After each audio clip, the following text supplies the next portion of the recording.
বুক cafe বুক রিভিউয়ের আজকের পর্বের প্রথম খবরটি রয়েছে বুক ফার্ম থেকে প্রকাশ হতে চলেছে ২৬শে ডিসেম্বর অদ্ভুত বাড়ির রহস্য নামে একটি গল্পের বই লিখেছেন সৌমিত্র বিশ্বাস। এর আগে সৌমিত্র বিশ্বাসের হেরুক আপনারা অবশ্যই পড়ে থাকবেন এবং সেই জায়গা থেকে এই বইটার ওপরও আমাদের আশা রয়েছে যথেষ্টই। বইটির দাম রাখা হয়েছে ৩৪৯ টাকা, যদিও ২৫% ছাড়ে এখন প্রি বুকিং করা যাচ্ছে। আপনারা চাইলে প্রি বুকিং করতে পারেন, বইচিত্র.in করা যাচ্ছে। এবং তার সাথে প্রচ্ছদটা তো দেখালাম, আর সূচিপত্রটা দেখিয়ে দিই, সুবিধা হবে তাহলে। মোট ৮টা গল্প থাকছে, দেখতেই পাচ্ছেন। এবং এই ৮টা গল্পর মধ্যে শ্বেতকরবী, মায়া, শেরমণ্ডল, মুখোশ, মাউতরগান, বাগানবাড়ি এরকম নামগুলো রয়েছে। তো বেশ ভালো তো লাগছে নামগুলো শুনে। দেখা যাক এখন। ভেতরে কিন্তু ইলাস্ট্রেশন রয়েছে অন্যান্য বুক ফার্মের বইয়ের মতোই। এগিয়ে যাচ্ছি পরের আপডেটের দিকে। কিশোর ভারতী পত্রিকা থেকে নতুন একটি আমরা সিরিজ পেতে চলেছি, হাড় হিম করা ধারাবাহিক। চৌবে সাহেব মানে উমাশঙ্কর চৌবের নতুন একটা ধারাবাহিক আমরা পাচ্ছি, মৃত্যু আসে পায়ে পায়ে। এবং চৌবে সাহেবের প্রথম তদন্ত এটা। এই লেখাটাকে আমরা কিশোর ভারতীতে এবার যে মাসিক পত্রিকাগুলো থাকবে মানে সামনের বছরে ২০২৪-এ, সেখানে আমরা কিন্তু প্রত্যেকটা পর্বে প্রত্যেকটা মাসিক পত্রিকাতে একটা করে পর্ব পাবো। এবং সৈকত মুখোপাধ্যায়ের যারা উমাশঙ্কর চৌবে পড়তে পছন্দ করেন তাদের জন্য একটা বড় আকর্ষণ যে কিশোর ভারতীতে আমরা এভাবে পাচ্ছি। এবং এটা কিন্তু একটা আভাসও যে উমাশঙ্কর চৌবেকে নিয়ে আগামী বছরে নিশ্চয় একটা প্ল্যান ওনাদের রয়েছে। সেই কারণেই কিন্তু আবার নতুন করে চরিত্রটা নিয়ে একটু ফিরে আসা। তো আশা রাখছি আগামী বছরে যখন বইমেলা হবে হয়তো আমরা সৈকত মুখোপাধ্যায়ের একটা নতুন বই পেতে পারি উমাশঙ্কর চৌবের ওপরে। এগিয়ে যাচ্ছি পরের আপডেটের দিকে। বিচিত্রপত্র গ্রন্থন বিভাগ থেকে একটি নতুন বই আসতে চলেছে, সোনার কেল্লা, চিত্রনাট্য এবং অন্যান্য। তো সত্যজিৎ রায়ের অবশ্যই ফেলুদার ওপরে সোনার কেল্লা তো আপনারা সকলে পড়েইছেন, চলচ্চিত্রও হয়তো দেখেছেন। তো যাই হোক, সুবর্ণ জয়ন্তী সংস্করণ হিসাবে সোনার কেল্লা, চিত্রনাট্য অন্যান্য নিয়ে একটি বই প্রকাশ করা হচ্ছে। এবং বিচিত্রপত্র গ্রন্থন বিভাগ থেকে বইটির সম্পাদনা করছেন সন্দীপ রায়। বইটির দাম রাখা হয়েছে ৪০০ টাকা। এবং বাঙালির আইকন ফেলুদাকে নিয়ে এই যে সিরিজের গল্প, উপন্যাস, এই সমস্ত কিভাবে তৈরি হয়েছিল, চিত্রনাট্য ইত্যাদি এবং না জানা কথাগুলোকে আমরা অনেকটাই এই বইয়ে পাবো। তো খুব ভালো একটা বই হতে চলেছে পাঠকদের ক্ষেত্রে। তো আপনারা প্রি বুকিংও করতে পারেন, এখানে নাম্বার রয়েছে ২৫% ছাড়ে। আর তাছাড়াও বইমেলাতে তো পাওয়াই যাবে। যাই হোক, এগিয়ে যাচ্ছি পরের আপডেটের দিকে। আসছে এবার সুখী গৃহকোণের যে নতুন সংখ্যাটা রয়েছে ১লা জানুয়ারি ২০২৪-এ, তো সেই সংখ্যাটার একটি প্রচ্ছদ প্রকাশিত হয়েছে। এবং মূলত বছরভর ছুটিতে বেড়ানোর প্ল্যান, মানে একদিনের ছুটি হোক বা উইকেন্ডে হোক বা কোথাও বড় প্ল্যানিং হোক ইত্যাদি বিভিন্ন ভ্রমণ নিয়ে সব মিলে ৩০টি স্পট কভার করা রয়েছে। বইটির মুদ্রিত মূল্য মানে পত্রিকাটির মুদ্রিত মূল্য মাত্র ১৪ টাকা। এবং এই ১৪ টাকার মধ্যে আপনারা কিন্তু শুধুমাত্র যে ভ্রমণ তাই নয়, তার সাথে কোচবিহারের মদনমোহন মন্দিরের কথাও জানতে পারবেন। এছাড়া তো অন্যান্য ছোটোখাটো গল্প ইত্যাদি থাকেই। তো অবশ্যই এগুলোকে দেখতে পারেন। আমার মনে হয় খুব ভালো সংখ্যা। শীঘ্রই প্রকাশিত হচ্ছে ১লা জানুয়ারি। এগিয়ে যাচ্ছি পরের আপডেটের দিকে। সুখী গৃহকোণ আলোচনা করলে অবশ্যই কথা আসে সাপ্তাহিক বর্তমানের সংখ্যাটিও কেমন করছে সেটাও বলে দিচ্ছি। তো ৩০শে ডিসেম্বর যে সংখ্যাটি আসতে চলেছে সেখানে প্রথমত রাশিফল এবং জন্মফল ইত্যাদি নিয়ে তো আলোচনা রয়েছে। তার সাথে সঞ্জীব চট্টোপাধ্যায়ের নতুন ধারাবাহিক আমিও আমির প্রথম পর্ব আসতে চলেছে। এছাড়াও ভ্রমণ, গল্প, বিশেষ রচনা এবং নিয়মিত বিভাগ যেগুলো থাকে রয়েছে। আর বই পাড়া নিয়েও একটা লেখা রয়েছে, সেটা দেখতে পাচ্ছি। তো এই সংখ্যাটিও কিন্তু বেশ ভালো এবং দাম মাত্র ১০ টাকা হয়ে থাকে সাপ্তাহিক বর্তমানের। নিতে পারেন, ভালোই হবে আশা করছি। এগিয়ে যাচ্ছি পরের আপডেটের দিকে। এবার আসছে একটা ছাড়ের দিকে। তো যারা ছাড় পছন্দ করেন তাদের জন্য একটা খুব ভালো জায়গা রয়েছে। দময়ন্তী যে ৫টি পার্ট রয়েছে, পার্ট 1 থেকে শুরু করে সম্প্রতি বেরোলো পার্ট 5, সে খবরটাও আমি আমার চ্যানেলে দিয়েছিলাম। তো 5টি খণ্ড মিলিয়ে আপনারা যদি অর্ডার করেন তাহলে ২৫% ছাড়ে পেয়ে যাচ্ছেন বৈচিত্র্য.in-এ। তো অবশ্যই যারা আগ্রহী তারা অর্ডার করতে পারেন। আর তার সাথে জানাই যে হইচই প্ল্যাটফর্মে কিন্তু দময়ন্তীকে নিয়ে সিরিজও হয়ে গেছে একটু ওয়েব সিরিজ, মনোজ সেনের লেখা এই বিখ্যাত গোয়েন্দা চরিত্র নিয়ে। তো যাই হোক, আপনারা চাইলে অর্ডার দিতে পারেন। এগিয়ে যাচ্ছি পরের আপডেটের দিকে।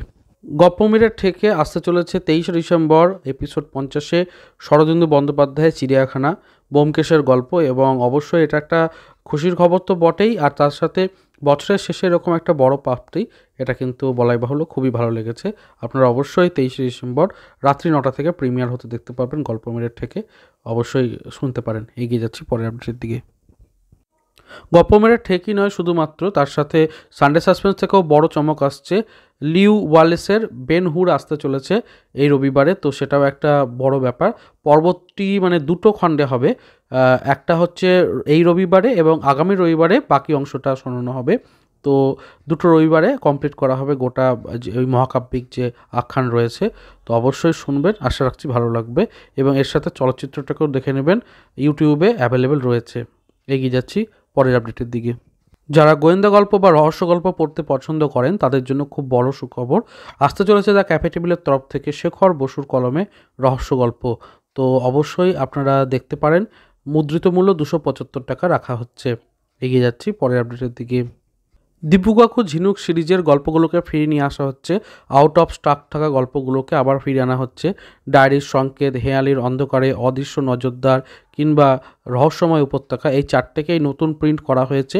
এবং অবশ্যই আপনারা এই বইগুলোকে আনন্দর ওয়েবসাইটে পেয়ে যাবেন, আর তাছাড়া তো আনন্দর বিভিন্ন যে আউটলেট আছে সেখানে পেয়ে যাবেন।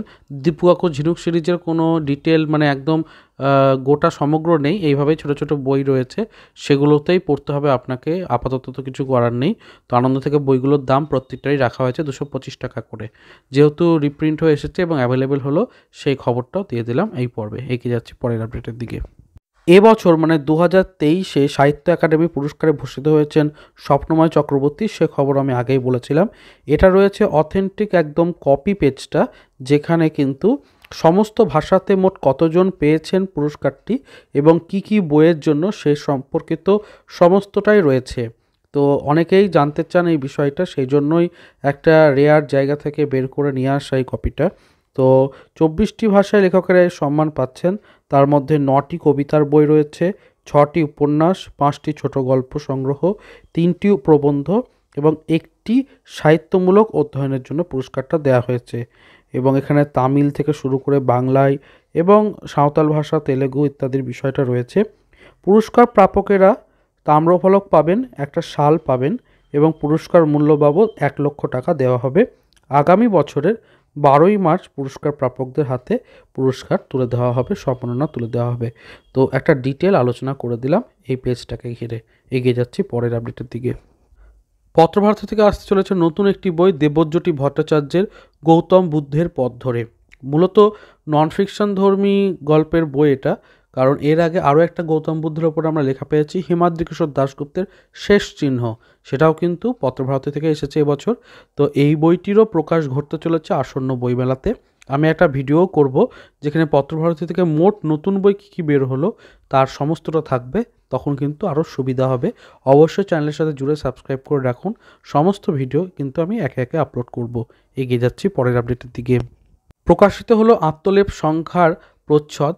এই আত্মলেপ সংখ্যাটি মূলত ভৌতিক সংখ্যা, নৈরিত প্রকাশনী থেকে আসছে। সম্পাদনায় রয়েছেন বিনীতা ঘোষ এবং আমি রতন কুমার দাস। তো অনেকেই আমার চ্যানেলের যারা সাবস্ক্রাইবার বন্ধু রয়েছেন তারা লেখা জমা দিয়েছিলেন এবং লেখা সূচিপত্র ইত্যাদি প্রকাশ হবে আর কয়েকদিনের মধ্যেই। প্রচ্ছদটা প্রকাশ হয়েছে সেটা জানিয়ে রাখলাম। অনেকেই লেখা যেহেতু দিয়েছিলেন তাদের জন্য খবরটা যাতে সুবিধাজনক হয় তাই দিয়ে রাখলাম। প্রচ্ছদ কেমন হয়েছে নিচে কমেন্টে জানাতে পারেন। এগিয়ে যাচ্ছি পরের আপডেটের দিকে। এরপর আসছে একটা সিরিয়াস ইস্যু নিয়ে আলোচনায়। তো আজকে এই সময় পত্রিকাতে একটা আর্টিকেল ছেপেছে, করোনা নিয়ে উদ্বিগ্ন কলকাতা হাইকোর্টও, কারণ দেশে একদিনে আক্রান্ত 640 জন। এবং অবশ্যই আস্তে আস্তে এটা বাড়বে যত দিন যাবে, কারণ মাঝখানে বড়দিনের ফেস্টিভ একটা ইভ আছে, তারপর নিউ ইয়ার আছে। তো সেই সমস্ত মিলিয়ে একটা কিন্তু কোথাও গিয়ে রিস্ক ফ্যাক্টর তৈরি হচ্ছে সামনের দিকের বিভিন্ন অনুষ্ঠানগুলো বা ফেস্টিভ জায়গাগুলোর। তার মধ্যে কিন্তু বইমেলাও পড়ছে এবং যেখানে এই যে ভিড় ইত্যাদি হয় সেই জায়গাগুলোকে মেনটেন করার জন্য বলা যায় না, হয়তো কলকাতা হাইকোর্ট থেকে একটা নির্দেশও হয়তো পাঠিয়ে দেওয়া হলো যে কিছু নিয়ম রেগুলেশন ইত্যাদি।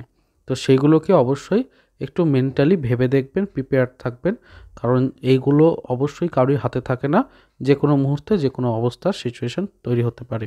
তো সেই জন্যই বইপ্রেমীরা প্রথমে চেষ্টা করুন জেলা বইমেলাগুলি থেকে বই কালেক্ট করে নিতে এবং অবশ্যই তারপরে কলকাতা বইমেলার দিকে নজর রাখুন, তাহলে আপনার পছন্দের বইগুলো কিন্তু হাতে চলে আসবে। না হলেও হতে পারে জেলা বইমেলার সাথে সাথে কলকাতা বইমেলাও পিছিয়ে গেল কিছুদিনের জন্য, তখন কিন্তু একটা মুশকিল হয়ে যেতে পারে। এগিয়ে যাচ্ছি পরের আপডেটের দিকে। চলে এসেছি পর্বের একদম শেষে। আমার প্রশ্ন হলো আজকে গিভঅ্যাওয়ের, ব্যোমকেশ চরিত্রটি কার সৃষ্টি? মানে গোয়েন্দা ব্যোমকেশ চরিত্র বা সত্যান্বেষী ব্যোমকেশ চরিত্রটি কার সৃষ্টি? তো আপনারা উত্তর লিখে পাঠাবেন, নিচে ডেসক্রিপশন বক্সের লিঙ্ক রয়েছে ফেসবুক এবং ইনস্টাগ্রামের, সেখানে। আর যদি ভিডিওটা ভালো লেগে থাকে অবশ্যই চ্যানেলটাকে সাবস্ক্রাইব করবেন, লাইক করবেন, শেয়ার করবেন। পার্টিসিপেট করার জন্য অবশ্যই চ্যানেলকে সাবস্ক্রাইব করবেন। দেখা হচ্ছে পরের পর্বে। ভালো থাকুন, সুস্থ থাকুন আর বই পড়তে থাকুন। ধন্যবাদ।